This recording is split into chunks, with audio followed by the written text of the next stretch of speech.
Close Army Sergeant Bowe Bergdahl is expected to plead guilty Monday to charges that he endangered comrades by walking away from a remote post in Afghanistan in 2009. October 16. Army Sergeant Bowe Bergdahl, the soldier held by Taliban insurgents for nearly 5 years after abandoning his post in Afghanistan, said Monday he is pleading guilty to desertion and misbehavior before the enemy. The Army will hold a hearing to determine the punishment for Bergdahl, who faces a potential life sentence on the misbehavior charge. He was scheduled to face a court-martial later this month. He was charged with 1 count each of desertion with intent to shirk important or hazardous duty and misbehavior before the enemy by endangering the safety of a command unit or place.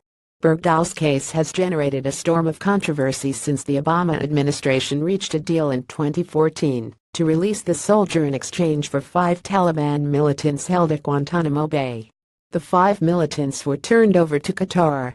Obama held a Rose Garden ceremony with Bergdahl's parents to announce their son's release from captivity.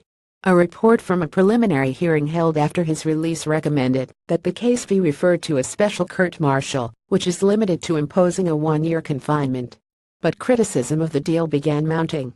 Soldiers who served with Bergdahl criticized the Army for not holding him to account for walking off his post, letting his fellow soldiers down and endangering the lives of platoon mates who searched for him in Afghanistan. In 2015, Senator John McCain, RARES, who chairs the Armed Services Committee, said he would hold hearings on the case if the Army didn't impose punishment. As a candidate, President Trump said Bergdahl was a traitor. The Army opted to hold a general court-martial, which is not limited in the punishments it can mete out.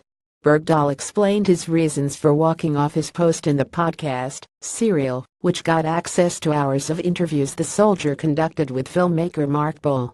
Bergdahl said he initially left the post because he had concerns about his command's leadership and wanted to bring them to the attention of top leaders. He said he was tortured and abused during captivity.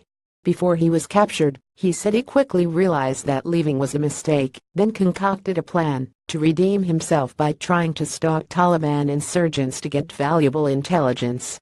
"I had this fantastic idea that I was going to prove to the world that I was the real thing," Bergdahl said in the interview.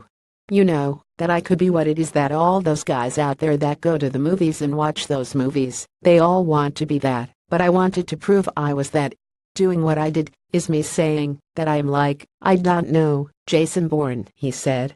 More Bergdahl case referred to court-martial. More Bergdahl says he tried to escape. Read or share the story. Tpsusit.ly2